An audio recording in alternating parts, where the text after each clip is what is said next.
Bienvenidos, hermanos y amigos, a este estudio bíblico del Evangelio de Mateo. Continuamos hoy con el capítulo 5, vamos a entrar en la segunda parte y esperamos poder avanzar hasta el sexto.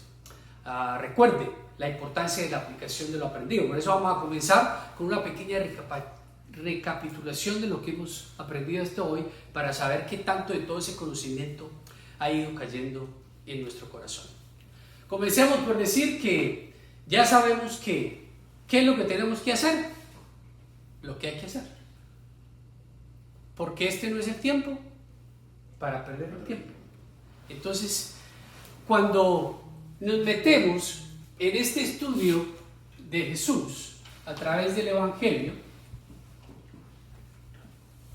ya probamos a través de Génesis 1 y de Juan 1.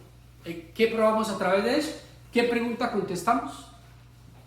Cuando decimos, ¿cuándo es la primera vez o una de las primeras veces que Jesús sale en la Biblia? ¿Cuál es? ¿Qué silencio? Génesis 1. Hicimos el paralelo con Juan 1, cuando habla que del principio todo fue creado porque el Verbo, a través del Verbo, todo lo que existe fue creado. Muy bien. ¿Qué otra cosa aprendemos de Jesús? ¿Por qué es importante esto? Porque ya lo vamos a ver por qué es importante. ¿Qué otra pregunta podemos probar con todo lo que hemos aprendido? De que Jesús siempre preexistió.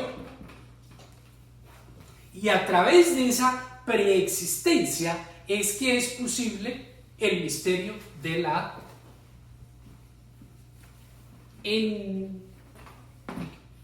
vamos a ponerlo como si fueran dos palabras, encarnación.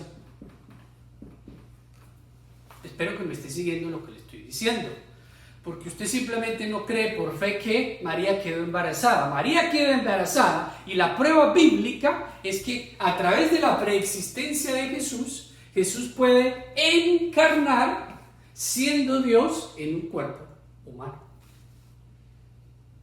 Porque para que haya encarnación, el requisito número 1 es la preexistencia. La preexistencia. Por eso, a través de este principio, anulamos algo que en el mundo se conoce como la reencarnación, que es totalmente opuesta a la encarnación. ¿Sigue cómo aprendemos? Cuando ponemos las palabras y los vocablos, podemos descubrir que la encarnación significa el acto divino en el cual Jesús, por obra del Espíritu Santo, puede entrar en un cuerpo humano y hacerse hombre. No simplemente lo creemos porque es que eso es lo que me dijeron. Yo lo leí, a mí me lo contaron. No, yo por ahí lo leí en un evangelio que dice que María, sí, el Espíritu vino y se posó sobre ella y quedó encinta. Ya también lo probamos a través de las profecías de Isaías acerca de la joven que daría a luz ese hijo y todo esto. Esta preexistencia es importante también porque de esa manera podemos descubrir que Jesús siempre ha estado en todos los estados del mundo y en todos los estados de la vida. No simplemente aquí dentro de su figura humana. Aquí específicamente, en este acto, es necesario ¿para qué? Para cumplir la voluntad de Dios, para poder cumplir la profecía de que el Hijo de Dios vendría, encarnaría en un hombre y podría salvar a su pueblo de los pecados. Y después vimos, cuando llegó el tiempo, entonces, que su primera predicación, ¿cuál fue? Arrepentimiento. Y aquí, en esto del arrepentimiento, que ya lo explicamos también, vimos que consta de 3 partes, que es confesar, sentir dolor y un cambio total de actitud. Y en esto del arrepentimiento es necesario reforzarlo para poder comprender todo lo que sigue. Porque a veces esta palabra queda como muy grande. Entonces, arrepentimiento. Sí, no, yo me arrepentí. Pero resulta que hay que retroceder unos 2 pasos, unos 3 pasos, y nos damos cuenta que realmente lo que el arrepentimiento significa es: usted lo conoce a él.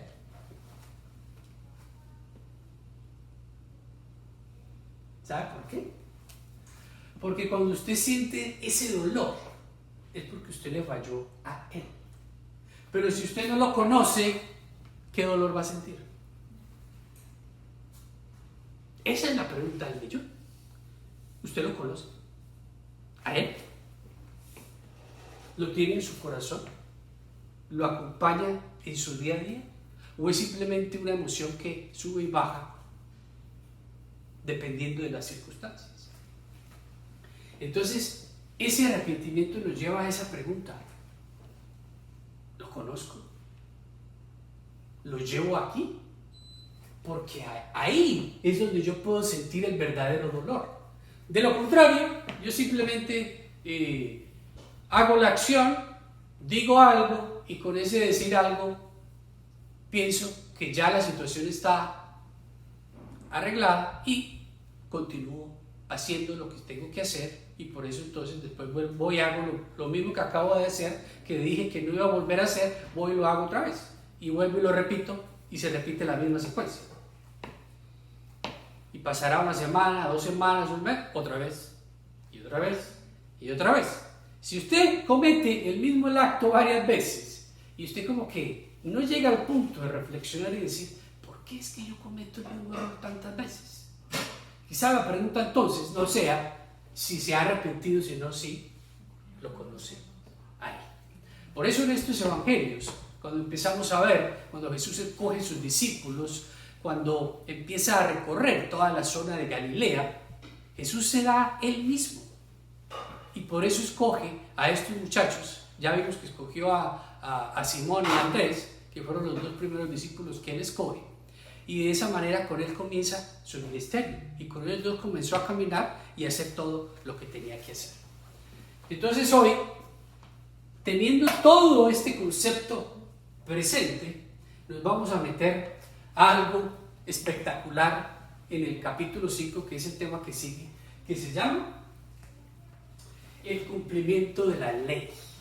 Y aquí el Señor nos va a despeinar, porque usted se va a dar cuenta si ha creído lo que no es, si quizás su concepción es errada, o si simplemente usted nunca le había dado la intención y la importancia a lo que tenía que hacer. Por eso, antes de comenzar a leer, voy a poner 2 palabras que son con las que Jesús comienza esta parte del cumplimiento de la ley. Él dice: la ley y los profetas. 2 palabritas sencillitas. No significa nada, pero vamos a ponerlo en el contexto para que todos entremos y comprendamos lo que tenemos que entender. Dice: no piensen. ¿Quién habla? Jesús. No piensen que he venido a anular la ley o los profetas. No he venido a anularlos, sino a darles cumplimiento. Y vamos a dejarlo hasta ahí para poder comprender lo que sigue. ¿De qué está hablando Jesús?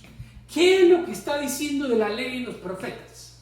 Otro concepto que usted ya maneja de memoria.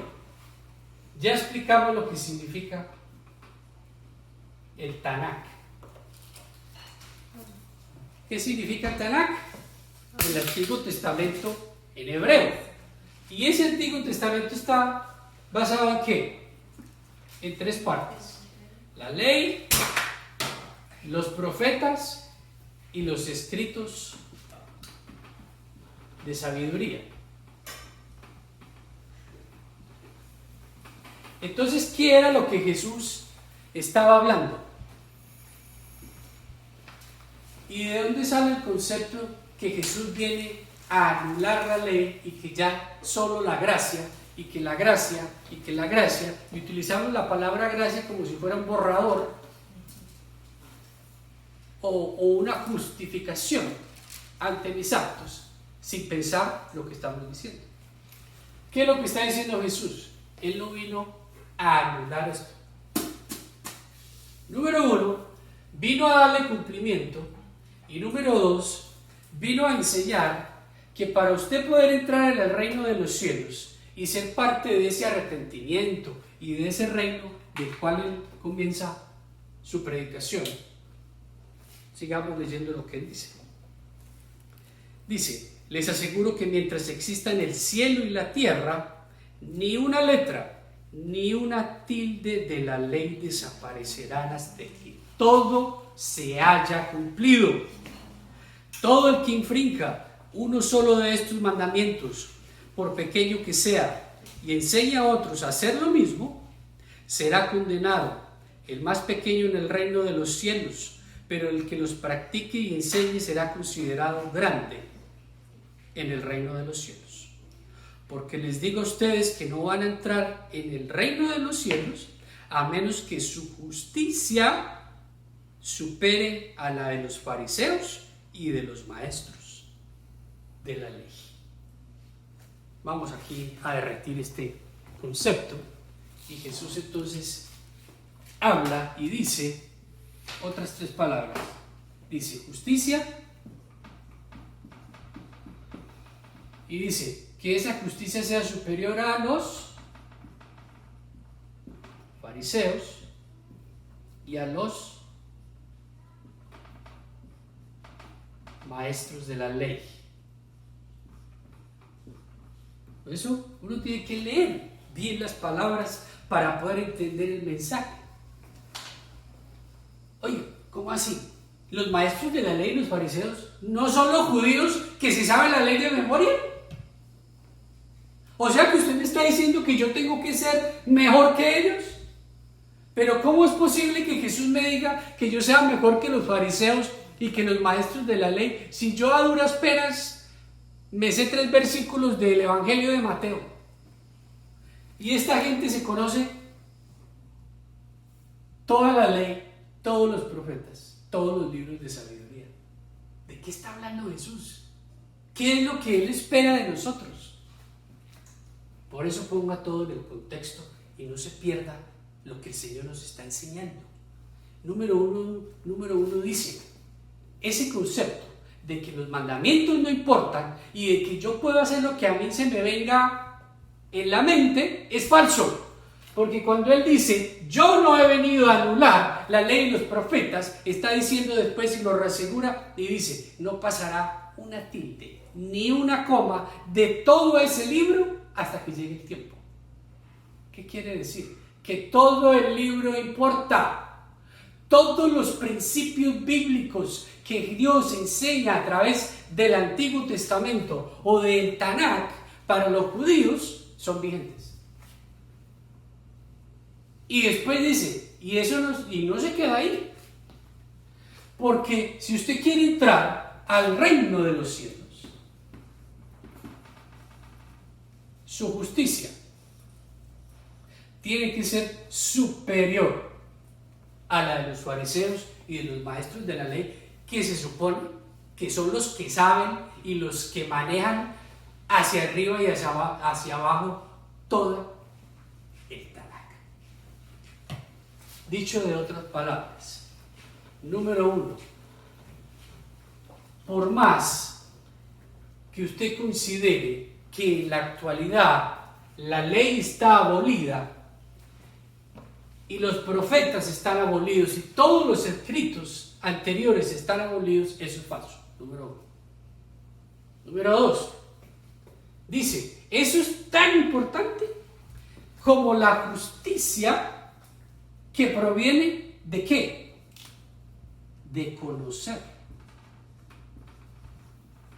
de saber el mensaje.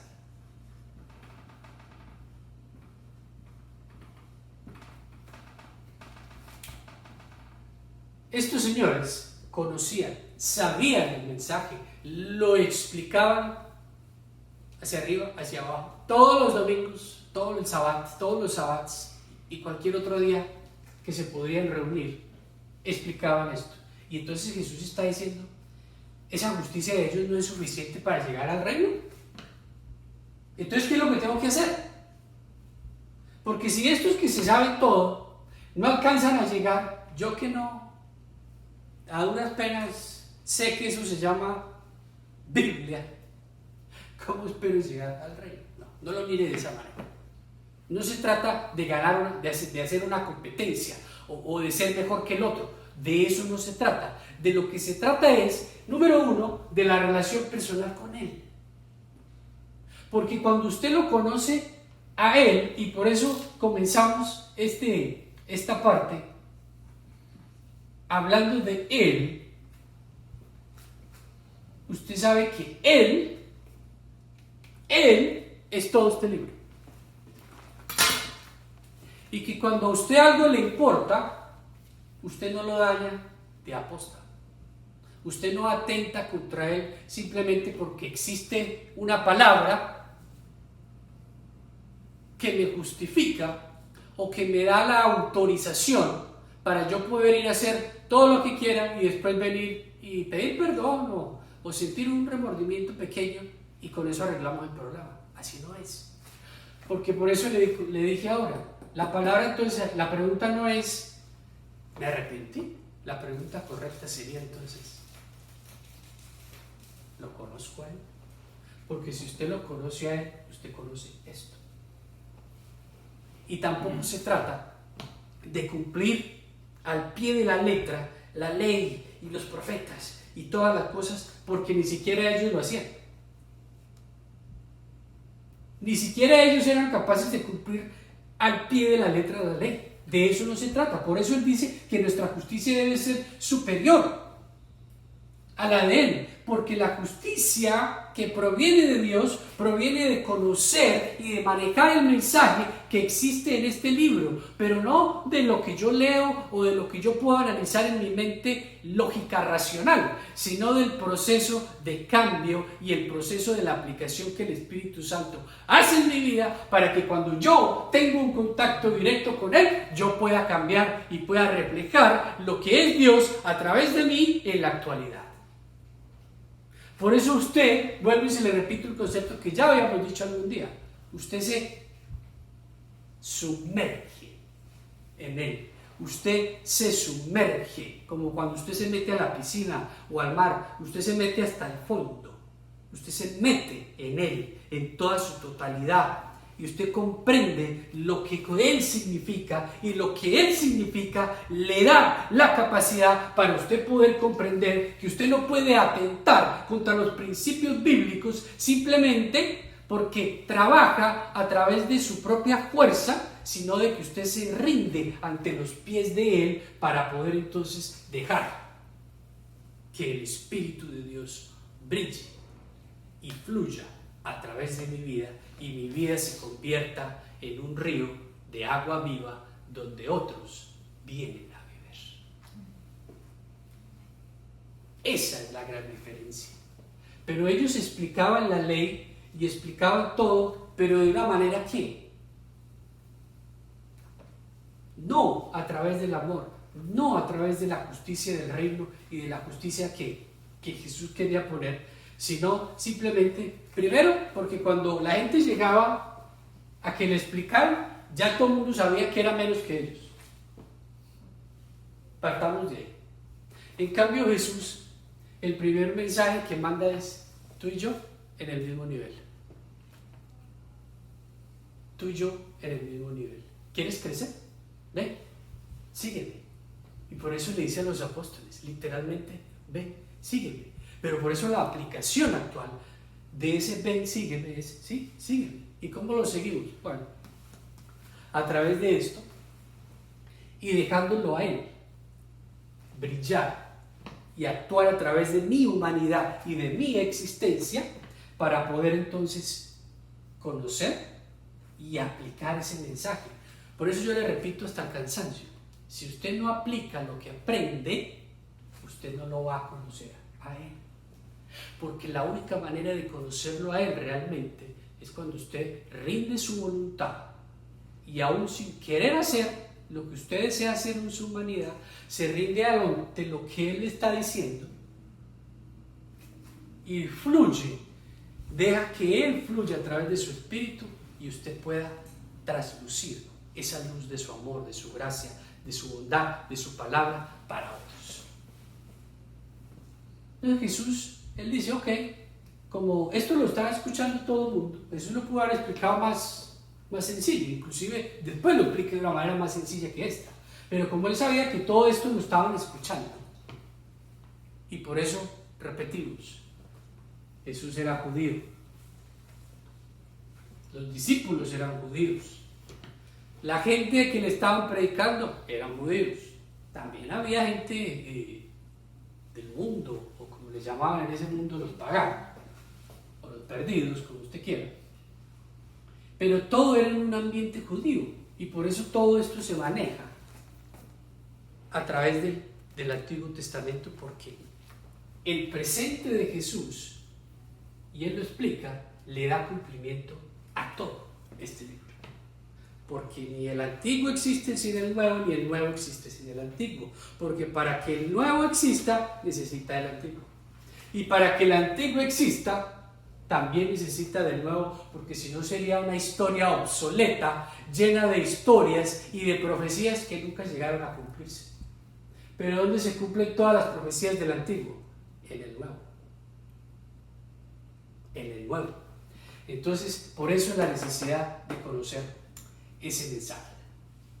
Así que no seamos fariseos, no nos necesitamos convertirnos en maestros de la ley ni nada de eso, sino que lo único que necesitamos es permitir que esa justicia de Dios, que solo proviene de su amor, fluya a través de nosotros para vivir conforme a lo que Él dice, conforme a lo que Él dice, y no atentar de una manera más que voluntaria, a propósito, en contra de los principios y de las leyes de Dios.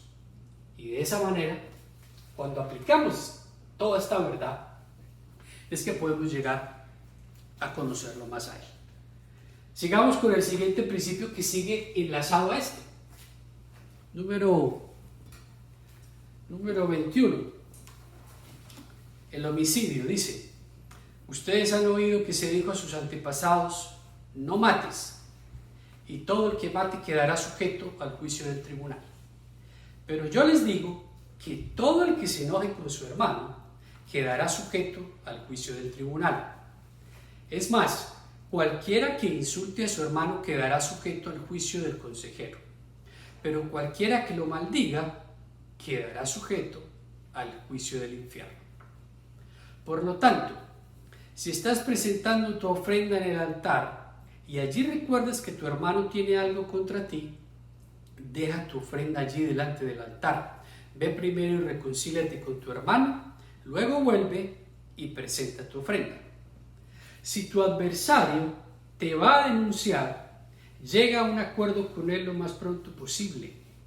Hazlo mientras vayan de camino al juzgado, no sea que te entregue al juez y el juez al guardia y te echen en la cárcel. Te aseguro que no saldrás de allí hasta que pagues el último centavo.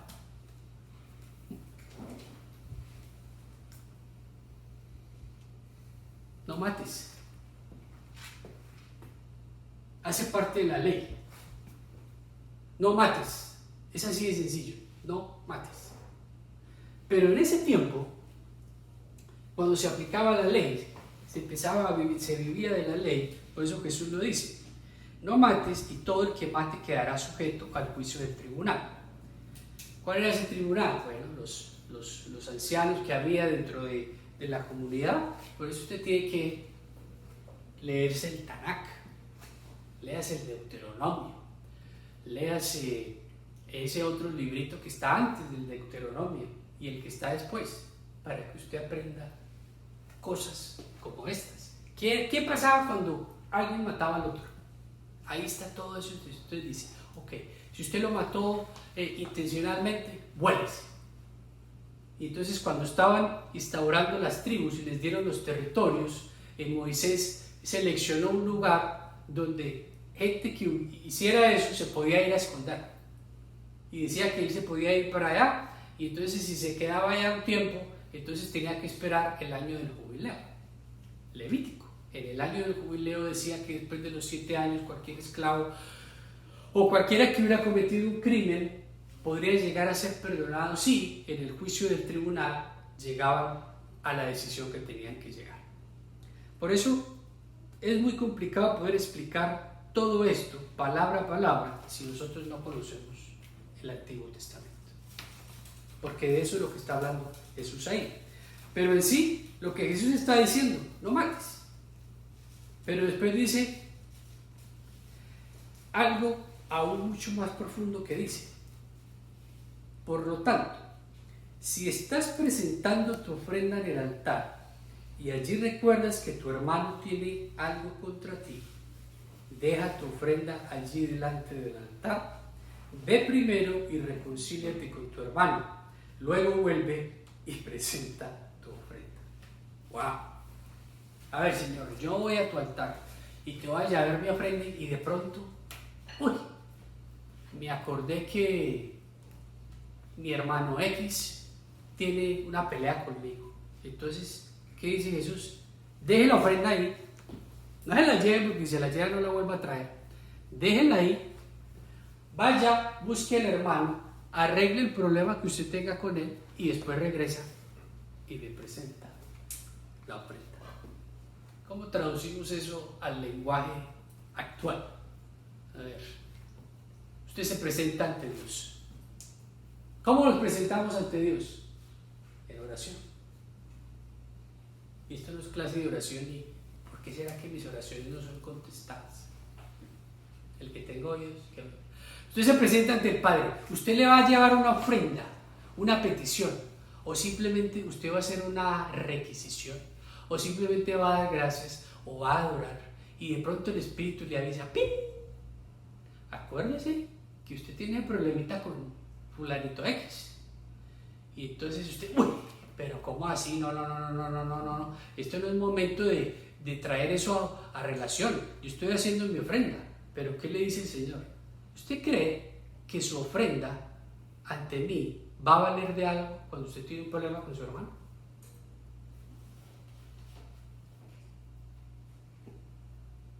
Entonces Él le dice: deje la ofrenda ahí, deje su petición, deje su oración ahí en stand-by. Y bueno, termine lo que tiene que hacer, pero vaya y arregle el problema con su hermano X. Y trate de arreglarlo de la mejor manera, porque aquí dice: si usted llega a que ese pleito ya no pueda ser arreglado entre nosotros, sino que sea involucrada la ley, ahí ya no hay. Dice: si usted espera que llegue hasta allá, le aseguro que no saldrás de allí hasta que no pagues el último centavo. Como quien dice, Dios nos da la opción de, antes de llegar al final de la consecuencia, usted puede acortar la pena. Recuerde, todo acto tiene una consecuencia. Si usted tiene esa rencilla o ese problema con el hermano, vaya, arréglelo antes de que se vuelva algo superior o algo mayor, y eso mayor le impida poder que Dios reciba su ofrenda.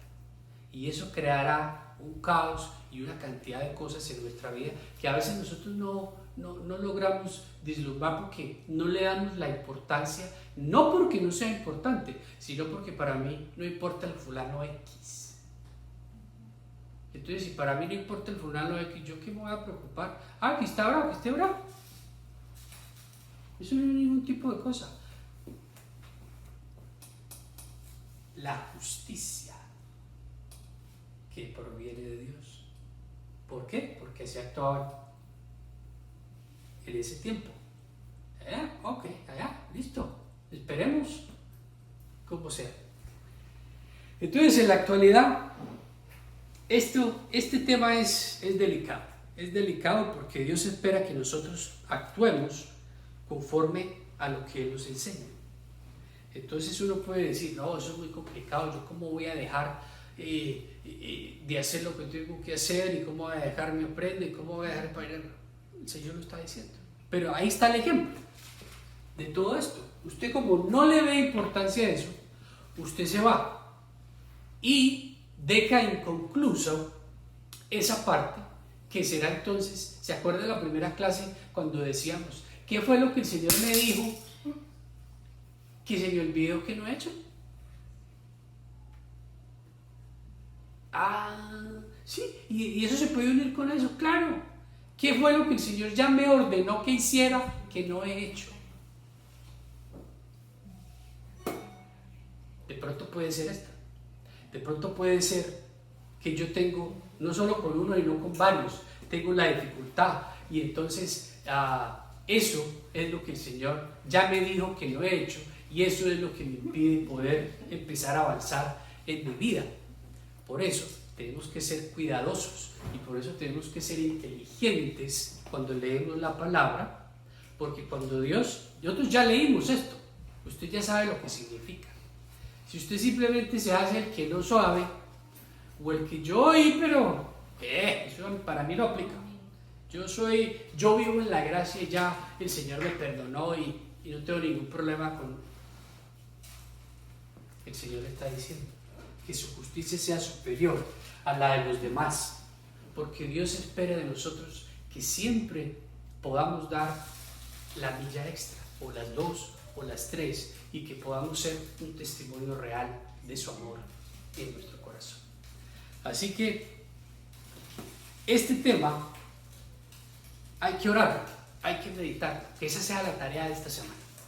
Que usted entre en oración, entre en meditación y dígale al Señor: Señor, muéstrame qué es lo que ya me dijiste que no he hecho, qué es lo que impide que aceptes mi ofrenda.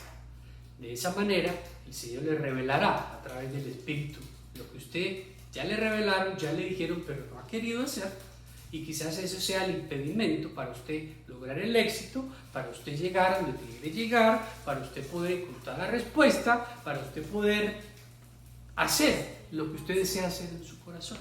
Pero eso solo se logra en la intimidad de la oración, en la meditación de la palabra y en el arrepentimiento sincero, para poder que Dios revele a nuestro corazón ese acto.